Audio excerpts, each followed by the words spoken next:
ദൈവം നിങ്ങളെ അത്ഭുതകരമായി ഹെൽപ്പ് ചെയ്യുന്ന ഒരു ദിവസമായിരിക്കും ഇത്. നിങ്ങൾ നോക്കിക്കോ, നിങ്ങളുടെ ബുദ്ധി കൊണ്ട് ചിന്തിച്ചാൽ ഒരെത്തും പിടിയും കിട്ടാത്ത പോലെ ചില കാര്യങ്ങൾ നിങ്ങളുടെ ജീവിതത്തിൻ്റെ സമാധാനത്തിനായിട്ട് ദൈവം ചെയ്യും. ബൈബിളിൽ ദൈവത്തിൻ്റെ സമാധാന പ്രക്രിയയെക്കുറിച്ച് വിവരിക്കുമ്പോൾ ഒരു വാക്കിങ്ങനെ എഴുതിയിട്ടുണ്ട്: സകല ബുദ്ധിയെയും കവിയുന്ന ദൈവിക സമാധാനം. അതിൻ്റെ അർത്ഥം എന്നാന്ന് ചോദിച്ചാൽ, ശാസ്ത്രത്തിനും പ്രകൃതി നിയമങ്ങൾക്കും വിരുദ്ധമായി ദൈവം പ്രവർത്തിക്കും. അതുകൊണ്ടാണല്ലോ പച്ചവെള്ളം വീഞ്ഞാകുന്നത്, വലിയ കടൽ വറ്റി വഴിയുണ്ടാകുന്നത്, തീച്ചൂളയിൽ വീഴുന്ന മനുഷ്യർ വെന്തുപോകാതെ ഏത് അഗ്നിക്കകത്തും തങ്ങളുടെ വസ്ത്രമോ രോമമോ പോലും കരിയാതെ നിൽക്കുന്നത്. ഇതൊക്കെ ദൈവത്തിൻ്റെ ഭയങ്കരമായ ഇടപെടലുകൾ കൊണ്ട് താൻ സൃഷ്ടിച്ച സൃഷ്ടിയെ ഏത് രീതി വേണമെങ്കിലും കൺവേർട്ട് ചെയ്യാൻ ദൈവത്തിനൊരു പ്രത്യേകമായ കഴിവുണ്ട്. നിലത്തെ പൊടിയെ മനുഷ്യനാക്കും, തൻ്റെ തുപ്പല് കുഴച്ച് ചേറുണ്ടാക്കി അത് കുരുടന് കണ്ണിന് കാഴ്ചയാക്കി കൊടുക്കും. ഇതെല്ലാം കർത്താവ് ചെയ്യും. അപ്പോൾ ഇതൊക്കെ കാണുകയും കേൾക്കുകയും ചെയ്യുന്നവർക്ക് ഇതൊരു മഹാത്ഭുതമായിരിക്കും. ഇതെങ്ങനെ ദൈവം ചെയ്യുന്ന ഇത്തരം പ്രവൃത്തികളെല്ലാം നമുക്ക് അത്ഭുതങ്ങളാണ്. ഇതൊന്നും ദൈവത്തെ ബാധിക്കാത്ത കാര്യങ്ങളുമാണ്. അവിടുന്ന് എങ്ങനെ പറഞ്ഞാലും എന്തും ഏത് രീതിയിലും ദൈവത്തെ അനുസരിക്കും. നിന്നെ സഹായിപ്പാൻ ദൈവം ഏത് സാഹചര്യത്തിൻ്റെ മേലും തനിക്കിഷ്ടമുള്ളതുപോലെ കമാൻഡുകളിടും. അതുകൊണ്ട് തന്നെ ചില കാര്യങ്ങൾ നമ്മളുടെ സ്വസ്ഥതയ്ക്ക് വേണ്ടി ദൈവം ചെയ്തു കഴിയുമ്പോൾ അതിൻ്റെ ഗുട്ടൻസ് എന്താണെന്ന് അന്വേഷിച്ചാൽ ആർക്കും പിടികിട്ടുകയില്ല. അങ്ങനെ വരുമ്പോൾ എല്ലാവരും പറയും, എടാവേ, ഇതൊന്നും നമ്മുടെ ഒന്നും ബുദ്ധിക്ക് ചിന്തിക്കാൻ വയ്യാത്ത രീതിയിലായിരുന്നു ആ കാര്യം നടന്നത്. അതെ, അങ്ങനെ നടക്കുന്ന കാര്യങ്ങളെ ബൈബിൾ വിളിക്കുന്നു ബുദ്ധിക്കതീതമായ സമാധാനം. ദൈവം നമ്മളുടെ മാനസിക തലങ്ങൾക്കും നമ്മുടെ ബൗദ്ധിക മേഖലകൾക്കും നമ്മുടെ ഒരു AI ടെക്നോളജിക്കും ചിന്തിപ്പാനോ പ്രവർത്തിപ്പാനോ കഴിയാത്ത രീതിയിൽ നമുക്ക് വേണ്ടി തൻ്റെ കാര്യങ്ങൾ ചെയ്യും. നിങ്ങളുടെ സ്വസ്ഥതയും സമാധാനവും ഇന്ന് പകൽ ദൈവം ഉറപ്പുവരുത്തും. അതുകൊണ്ട് മനസ്സമാധാനത്തോടെ ഇന്നത്തെ ദൂത് കേൾക്കാൻ തയ്യാറായിക്കേ. എല്ലാ ഭാരങ്ങളും ഒന്ന് മാറ്റിവെച്ചേ. നിങ്ങൾ വലിയ ഇടിനാശവും വെള്ളപ്പൊക്കവും ഉണ്ടാകുമെന്ന് കരുതിയിരിക്കുന്ന വിഷയമൊന്നും അതിൻ്റെ അകത്തൊന്നും ഒരു ചെറു വിരൽ പോലും അനങ്ങുകയില്ല. അതൊന്നും ഉണ്ടാകുകയില്ല.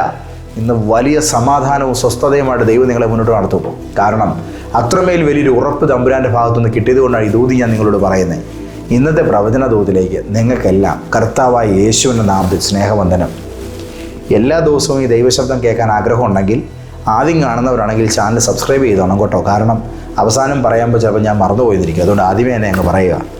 ബൈബിളിലെ എഫേസ്യ ലേഖനം എന്ന് പറയുന്ന പുതുനിയമത്തിലെ ഒരു മഹത്തായ പൗലോസ്ലീഹയുടെ കത്തുണ്ട്. ദൈവത്തിൻ്റെ പരിശുദ്ധാത്മാവ് അതിൽ വളരെ വ്യക്തമായിട്ട് അഭിഷക്തനെ കൊണ്ട് എഴുതിച്ചിരിക്കുന്നൊരു വാക്ക് അതിൻ്റെ 2-ാം അധ്യായത്തിൻ്റെ 14-ാമത്തെ വചനത്തിലുണ്ട്. അതിങ്ങനെയാണ്: അവൻ നമ്മുടെ സമാധാനം. യേശുവിനെ കുറിച്ചാണ് പറയുന്നത്. യേശു നമ്മുടെ സമാധാനം. ദൈവമക്കളെ, ഇതിൻ്റെ ദൈവശാസ്ത്ര വിഷയങ്ങളൊന്നും പറഞ്ഞ് ഞാൻ നിങ്ങളെ ബുദ്ധിമുട്ടിക്കുന്നില്ല. ഒറ്റ വാക്കിൽ ഞാനിതങ്ങ് ക്ലിയർ ചെയ്തിട്ട് പ്രാർത്ഥിക്കാമെന്ന് തന്നെയാണ് കരുതുന്നത്. എൻ്റെ മുമ്പിലെത്തിയ മനുഷ്യരൊക്കെ തകർന്നവരും നിക്കക്കളിയില്ലാത്ത വിഷയങ്ങളിൽ തകിടം മറിഞ്ഞു പോയവരുമാണ്. ചില കുടുംബങ്ങളൊക്കെ മുടിഞ്ഞ് തകർന്ന് നാശക്കൊടാരിയായിട്ടാണ് വന്നിട്ടുള്ളത്. ചില മനുഷ്യരൊക്കെ ആത്മഹത്യയാണ് ഇനി ഞങ്ങളുടെ മുമ്പിൽ ഏക വഴിയെന്നും പറഞ്ഞാൽ വന്നിട്ടുള്ളത്. ഇങ്ങനെ തകർന്നു പോകുന്നവരെ പ്രസംഗിച്ചൊന്നും നേരെയാക്കാൻ പറ്റുകയില്ല. അവർക്ക് പ്രാർത്ഥിച്ച് പ്രത്യേകമായി നമ്മൾ പെട്ടെന്ന് എന്തെങ്കിലും പോംവഴി പറഞ്ഞു കൊടുത്തില്ലെങ്കിൽ കാര്യങ്ങൾ കൈവിട്ടു പോകും. ഈ ഓട്ടപ്പാച്ചിലിനിടയ്ക്ക് തകരാൻ പോകുന്ന കുറേ ജീവിതങ്ങളെ പെട്ടെന്ന് രക്ഷപ്പെടുത്തുന്നൊരു ശുശ്രൂഷയായി ചെയ്തുകൊണ്ടിരിക്കുന്നത്. കർത്താവ് അതാ ചെയ്യിച്ചുകൊണ്ടിരിക്കുന്നത്. അതുകൊണ്ട് തന്നെ സുദീർഘമായൊരു വചനപ്രഭാഷണം കേൾക്കേണ്ടവർ അവരവർ ഉൾപ്പെട്ട് നിൽക്കുന്ന സഭാ സംവിധാനത്തിലെ ദൈവശാസ്ത്ര സംവിധാനങ്ങൾക്ക് ഒത്തവിധമുള്ളതായ ബൈബിൾ പഠന രീതികൾ അവലംബിക്കണം. ഇന്ന് ഞാൻ പറയാൻ പോകുന്നത് ഒരു സ്വസ്ഥതയ്ക്ക് വേണ്ട കാര്യമാണ്. ഒരു സമാധാനം ജീവിതത്തിൽ ഉണ്ടാക്കിയെടുക്കാൻ പറ്റുന്ന ഒരു സ്പിരിച്വൽ പ്രാക്ടീസാണ്. അത് കേൾക്കുക, ഉപയോഗപ്പെടുത്തുക, ജീവിതത്തിൽ അനുഗ്രഹം പ്രാപിക്കുക. ഓക്കെ, കുടുംബകലഹങ്ങൾ വളരെ വർദ്ധിക്കുന്നൊരു സാഹചര്യമാണ് ഇന്ന് ഒത്തിരി ഫാമിലികളിലുള്ളത്. ഒരു വീട്ടിലാണ് താമസിക്കുന്നതെന്ന് പറഞ്ഞാലും ഒരു ബെഡിൽ ഉറങ്ങുന്നെന്ന് പറഞ്ഞാലും വല്ലാത്ത ശത്രുതയിലാണ്. ഇപ്പോഴത്തെ ഒരു പ്രസൻറ്റ് കണ്ടീഷൻ പറഞ്ഞാൽ ഇറാനും അമേരിക്കയും പോലെയാണ്. ആ ഒരു സാഹചര്യത്തിനകത്തൊരു സമാധാനം ഉണ്ടാക്കിയെടുക്കുന്നത് എങ്ങനെയാണ് ദൈവദാസനെന്ന് ചോദിച്ച് ഒത്തിരി പേര് വന്നിട്ടുണ്ട്. ഞാൻ അവരോടൊക്കെ പറഞ്ഞിട്ടുള്ളൊരു കാര്യം, പലതും കൗൺസിലിംഗ് കൊണ്ടൊന്നും നേരെയാകുകയില്ലെന്നേ. അങ്ങനെയുള്ളിടത്ത് തമ്പുരാൻ്റെ ഈ സൂപ്പർ നാച്ചുറൽ ആയിട്ടുള്ള ഇടപെടൽ ഉണ്ടാകണം. അപ്പോൾ ദൈവത്തിൻ്റെ ഇടപെടൽ ആ നിലയിൽ ഉണ്ടാകണമെങ്കിൽ അതിന് അനുസൃതമാംവിധം നമ്മളുടെ ആ ബെഡ്റൂമിനെയും നമ്മുടെ ബെഡിനെയും പ്രാർത്ഥിച്ചൊന്ന് നമ്മൾ റീസെറ്റ് ചെയ്യണം. കുറച്ച് ആഴ്ചകൾക്ക് പുറകിൽ ഒരു വിഷയം പരിഹരിച്ചപ്പം അവിടെ ഒരു പ്രധാനപ്പെട്ട വിഷയം എന്നെ ശ്രദ്ധയിൽപ്പെടുത്തി കർത്താവ്. അതായത് ഇവർ കേരളത്തിൻ്റെ ഒരു തെക്കൻ സൈഡിൽ നിന്ന് വന്നതാണ് പ്രാർത്ഥിക്കാൻ. അപ്പം ആ ഒരു ഏരിയയിൽ നിന്ന് വന്നു, വളരെ സന്തോഷത്തോടെ വിഷയങ്ങളൊക്കെ പറഞ്ഞു. അപ്പം ഈ ഫാമിലി പ്രോബ്ലം എന്ന് തൊട്ട് ഇത് ഫോം ചെയ്തു എന്ന് ചോദിച്ചപ്പോൾ അവർ പറഞ്ഞു വലിയ കുഴപ്പങ്ങളൊന്നുമില്ല, അങ്ങനായിരുന്നു ഇങ്ങനായിരുന്നു, കഥകളെല്ലാം പറഞ്ഞു. പക്ഷേ ഞാൻ പ്രാർത്ഥിക്കുമ്പോൾ ആ ബെഡിൽ ഇവർ കിടക്കുന്നെന്ന് പറഞ്ഞ കട്ടിലേൽ ഈ സ്ത്രീയോ പുരുഷനെയോ കൂടാതെ വേറെ ഒരാൾ വന്ന് കിടന്നുറങ്ങുന്നൊരു കാഴ്ച ഞാൻ പെട്ടെന്ന് ഇങ്ങനെ മിന്നായം പോലെ കണ്ടു. അന്നേരം ഞാൻ ഇവരോട് ചോദിച്ചു, നിങ്ങൾ ഉറങ്ങുന്ന നിങ്ങളുടെ ബെഡ്റൂമിൽ നിങ്ങളെ കൂടാതെ വേറെ ആരെങ്കിലും വന്ന് ഈ കഴിഞ്ഞ നാളുകളിൽ അന്തി ഉറങ്ങിയിരുന്നോ എന്ന് ചോദിച്ചു. നമ്മുടെ വീട്ടിലൊരു അതിഥി വന്നാൽ, നമ്മുടെ പ്രിയപ്പെട്ടവർ വന്നാൽ അവർക്ക് തല ചായ്ക്കാൻ ഇടം കൊടുക്കണം, കൊടുക്കാതിരിക്കരുത്, ശ്രേഷ്ഠതയോടുകൂടെ തന്നെ മാനിക്കണം. പക്ഷേ ചില കാര്യങ്ങൾക്ക് അതൊരു നിഷ്ഠയും ശ്രദ്ധയും വേണം. അന്നേരം അവർ പറഞ്ഞു, പാസ്റ്ററെ ഞങ്ങളുടെ ഒരു വകയിലുള്ളൊരു ബന്ധമൊക്കെ പറഞ്ഞു, ഇന്നയാൾ വീട്ടിൽ വന്നു കഴിഞ്ഞപ്പോഴേക്കിനും ഞങ്ങളന്ന് അവിടെ ഇല്ലായിരുന്നു. അന്നേരം പുള്ളിക്കാരിയുടെ വീട്ടിൽ പോയിക്കാണ് ഇവർ ഫാമിലിയായിട്ട്. ആ പോയതിൻ്റെ അന്ന് ആ പറയപ്പെടുന്ന ആൾക്ക് കിടന്നുറങ്ങാൻ തുറന്നു കൊടുത്തത് ഇവർ കിടക്കുന്ന റൂമാണ്. അങ്ങനെ ഈ ഹസ്ബൻഡും വൈഫും കിടന്നുറങ്ങുന്ന ഈ മകൻ്റെ ബെഡ്റൂം തുറന്നു കൊടുക്കുകയും ആ ബെഡിൽ ഈ വന്നയാൾ അന്തി ഉറങ്ങുകയും ചെയ്തു. നേരം പുലർന്നു, ആ വ്യക്തി അവിടുന്ന് പോവുകയും ചെയ്തു. പക്ഷേ ഉറങ്ങുന്ന സമയങ്ങളിൽ അതിശക്തമായ വിധത്തിലുള്ളതായ പല ദുർപ്രവണതകളാലും പീഡിപ്പിക്കപ്പെടുന്ന രീതിയിലുള്ള ഒരു അവസ്ഥ ഈ മനുഷ്യനെ അലട്ടുന്നുണ്ടായിരുന്നു കാലങ്ങളായിട്ട്. അന്നേരം അതിൻ്റെ പേരിൽ അദ്ദേഹം ഏതോ ഒരു വിജാതീയമായ കേന്ദ്രത്തിൽ തൻ്റെ കാര്യത്തിൻ്റെ ഉത്തരം തേടി പോയിട്ട് ഇവരുടെ വീട്ടിൽ വന്ന് അന്തി ഉറങ്ങിയിട്ടാണ് പോകുന്നത്. അങ്ങനെ ഈ വീട്ടിൽ വന്നപ്പോൾ അവർക്ക് കിടക്കാൻ കൊടുത്ത മുറി ഇതായിരുന്നു. ചുരുക്കത്തിൽ ആ ഒരൊറ്റ രാത്രി കൊണ്ട് ആ കുടുംബജീവിതത്തിനകത്ത് കലഹം ആരംഭിച്ചു. ഞാനിതൊക്കെ പറയുമ്പോൾ നിങ്ങൾ വിചാരിക്കും ഇതൊക്കെ ഉള്ളതാണോ, ഇങ്ങനാണോ? പ്രിയപ്പെട്ടവരെ, ഒരു സാക്ഷ്യമാണ് പറയുന്നത്, ഒരു കുടുംബത്തിൻ്റെ അവസ്ഥയാണ് പറയുന്നത്. ചില മനുഷ്യർ നമ്മൾ കരുതുന്നതിനേക്കാൾ കൂടുതൽ അപകടങ്ങളെ വഹിക്കുന്ന, ദോഷങ്ങളെ വഹിക്കുന്ന പാത്രങ്ങളായിട്ടാണ് നടക്കുന്നത്. അവർ തരുന്ന പാത്രത്തിൽ നിന്ന് നമ്മളെടുത്ത് ഭക്ഷിച്ചാൽ ചിലപ്പം ആ അണുക്കളുടെ ഒരു പ്രഹരം ഇങ്ങോട്ടെങ്കിലും കിടക്കാൻ സാധ്യതയുണ്ട്. സൂക്ഷ്മത എന്ന് പറയുന്നത് വളരെ അനിവാര്യമായിരിക്കുന്നൊരു സാഹചര്യമാണ് വേണ്ടത്. അതുകൊണ്ട് പറയുകയാണ്. അന്നേരം ഇവർ പറഞ്ഞു, പാസ്റ്ററെ അതെ ഇന്ന പോലെ ഒരാൾ വന്ന് കിടന്നിരുന്നു, കാര്യം ശരിയാണ്. അന്നേരം ഞാൻ അവരുടെ ഒറ്റ വാക്കേ പറഞ്ഞുള്ളൂ, നിങ്ങൾ ചെന്നിട്ട് നിങ്ങളുടെ ആ ബെഡ്റൂമിനെ പ്രാർത്ഥിച്ചൊന്ന് വിശുദ്ധീകരിക്കണം, ഈ കലഹം തീരും. അപ്പോൾ ഇവർ തമ്മിൽ ഈ കലഹം കഴിഞ്ഞാലും കുറച്ച് സമയം കഴിയുമ്പോൾ ഒന്നിക്കും. പക്ഷേ ആ ഒരു സന്തോഷകരമായ ഒരു ജീവിതത്തിൻ്റെ ആ ഒരു തുടർച്ച കുറേ കാലമായിട്ട് ബ്രേക്കായിരിക്കുന്നൊരു സാഹചര്യമായിരുന്നു ഉണ്ടായിരുന്നത്. ഈ പ്രാർത്ഥന ഇവർ ചെയ്യാമെന്ന് പറഞ്ഞ് പോയി. അപ്പോൾ ഇവരോട് ഞാൻ ഒറ്റ വാക്കേ പറഞ്ഞു, നിങ്ങൾ ചെന്നിട്ട് നിങ്ങളുടെ ആ കട്ടിലും അതിലെ ബെഡ്ഷീറ്റും മറ്റു കാര്യങ്ങളെല്ലാം തലവണ കവറടക്കം മാറണം, ആ ഫ്ലോറൊക്കെ ക്ലീൻ ചെയ്ത ശേഷം പ്രാർത്ഥിച്ച് നിങ്ങൾ കിടക്കുന്ന മുറിയിൽ ഇച്ചിരി വെള്ളമൊക്കെ തളിക്കണം. എന്നിട്ട് ആ റൂമിലിരുന്ന് ശരിക്കും ആത്മാവിൻ്റെ ശക്തിയിൽ പ്രാർത്ഥിക്കുകയും ദൈവവചനം ആ റൂമിലിരുന്ന് ഉറക്കെ വായിക്കുകയും വേണം. വായിച്ചിട്ട് ആ ബെഡിന്മേൽ കൈവച്ചുകൊണ്ട് അവിടെ മുട്ടുകുത്തി നിന്നൊരു വാക്കിങ്ങനെ കുറേ നേരത്തേക്ക് പറയണം, യേശു ഞങ്ങളുടെ സമാധാനം, യേശു ഞങ്ങളുടെ സമാധാനം, യേശു ഞങ്ങളുടെ സമാധാനം. ഈ വാക്കിങ്ങനെ പറയാൻ പറഞ്ഞു. ദൈവത്തിൻ്റെ മക്കളെ, സന്തോഷകരമായ ഒരത്ഭുതം അവിടെ നടന്നു. അന്നത്തോടെ അവരുടെ ഇടയിലുള്ള അനാവശ്യ കാരണങ്ങളാലുള്ളതായ ആ അതൃപ്തി, ആ കശപിശകളെല്ലാം മാറിപ്പോയി. സന്തോഷം ആ കുടുംബജീവിതത്തിലേക്ക് വന്നു. ചില നന്നായി നടക്കുന്ന ജീവിത സാഹചര്യങ്ങളുടെ അകത്തേക്ക് പുറത്തുനിന്നൊരു ഇടപെടലുണ്ടാകുമ്പോൾ ആ ഇടപെടൽ മുഖാന്തരം വല്ലാത്ത ചില വിള്ളലുകൾ പലരുടെയും ജീവിതത്തിലുണ്ടാകും. കുഞ്ഞുങ്ങളുടെ സ്വഭാവം തെറ്റായി പോവുക, പഠിക്കുന്ന പിള്ളേർ പഠിക്കാതാവുക, നന്നായി പോകുന്ന സംരംഭങ്ങൾ, ബിസിനസ്സുകൾ പെട്ടെന്ന് നിന്നു പോവുക, ഇങ്ങനെയൊക്കെയുള്ള ഒത്തിരി വിഷയങ്ങളുണ്ടാകും. നിങ്ങളെ ഇന്ന് അലട്ടുന്ന നിങ്ങളുടെ ജീവിത പ്രയാസത്തിൻ്റെ പുറകിൽ എന്താണോ ഉള്ളത്, ആ സാഹചര്യത്തെ നോക്കി നിങ്ങൾ പറയേണ്ടത് യേശു നിങ്ങളുടെ സമാധാനമാണെന്നാണ്. പണ്ട് യഹൂദരായ മനുഷ്യരെ കൂടാതെ ആ ജനതയിൽപ്പെടാത്തവരെല്ലാം പുറജാതിക്കാരും കൊള്ളുവേലാത്ത ഒരു രണ്ടാംകിട മനുഷ്യരാണെന്നൊക്കെ ചിന്തിക്കുന്ന ഒരു സാഹചര്യം നിലനിൽക്കുമ്പോഴാണ് യേശു കർത്താവ് ഭൂമിയിലേക്ക് മനുഷ്യനായി വരുന്നത്.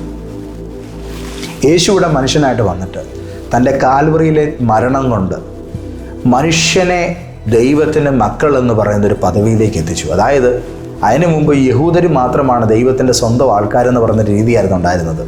അത് മാറി ഇന്ന് യേശുവിനെ കൈക്കൊള്ളുന്നവൻ ആരായാലും അവൻ ദൈവത്തിൻ്റെ പൈതലാണ്.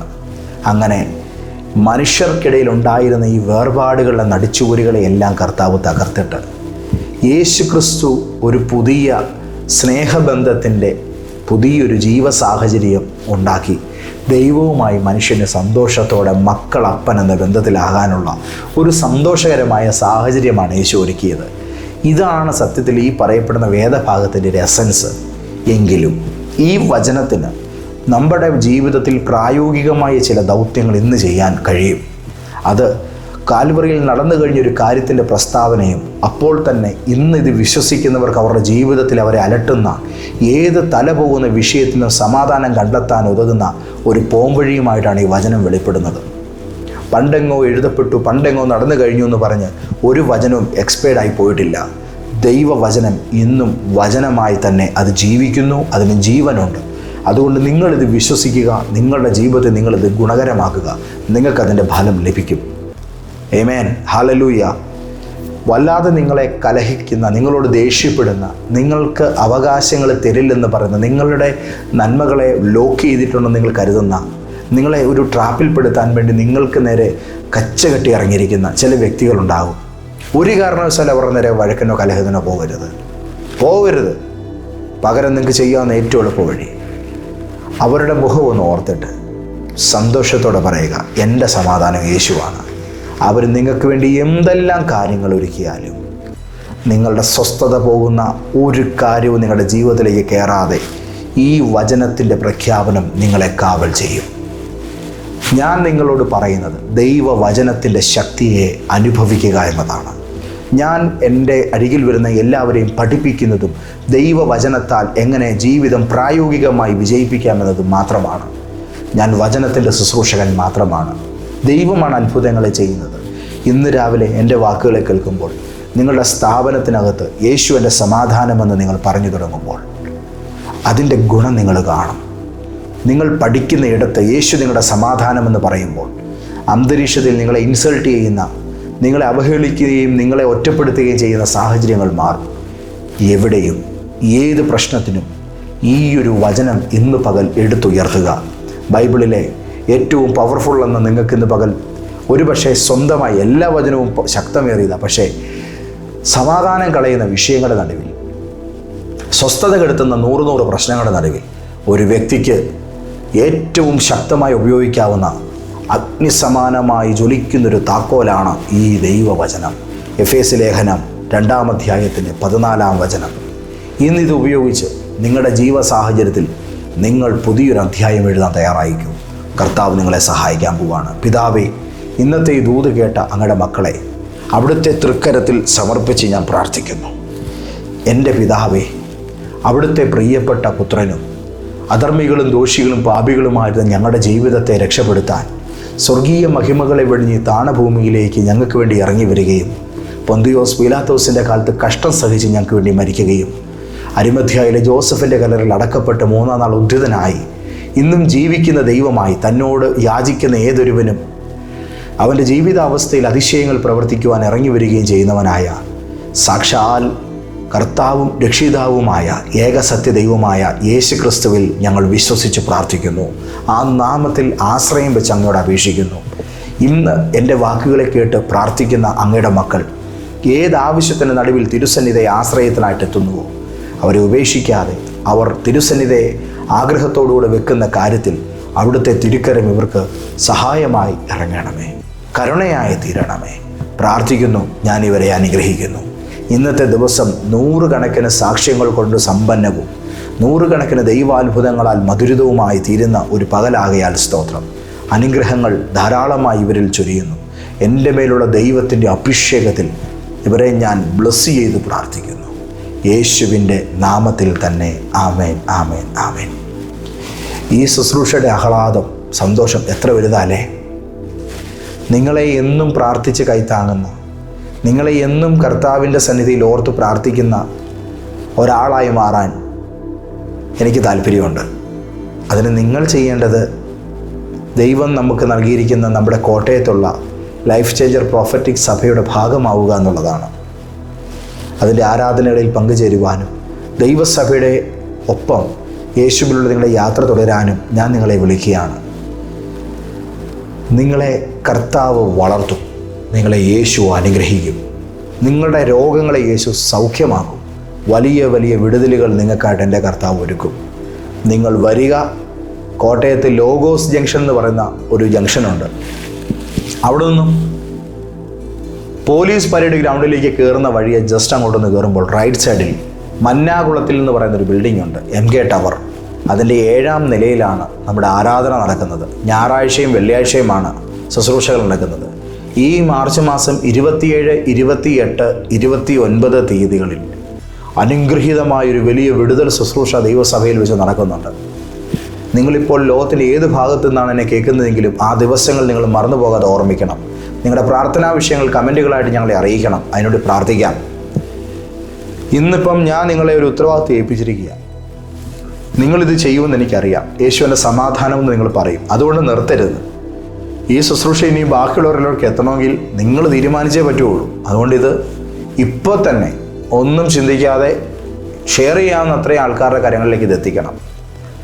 ഇത് ലൈക്ക് ചെയ്യണം, ഷെയർ ചെയ്യണം. ഒത്തിരി ആൾക്കാർ ഇതിൻ്റെ അനുഭവങ്ങൾ പ്രാപിക്കണം. അതിനു വേണ്ടിയാണ്. അങ്ങനെ സുവിശേഷ വേലയുടെ ഒരു ഭാഗമായിട്ട് നിങ്ങളുടെ സോഷ്യൽ മീഡിയ പ്ലാറ്റ്ഫോമുകളെ മാറ്റണം. കർത്താവ് ഒത്തിരി അനുഗ്രഹിക്കട്ടെ. ദൈവപിതാവിൻ്റെ സ്നേഹം, യേശുവിൻ്റെ കൃപ, പരിശുദ്ധാത്മാവിൻ്റെ കൂട്ടായ്മ നിങ്ങളോട് കൂടെ ഉണ്ടായിരിക്കട്ടെ. ആമേൻ.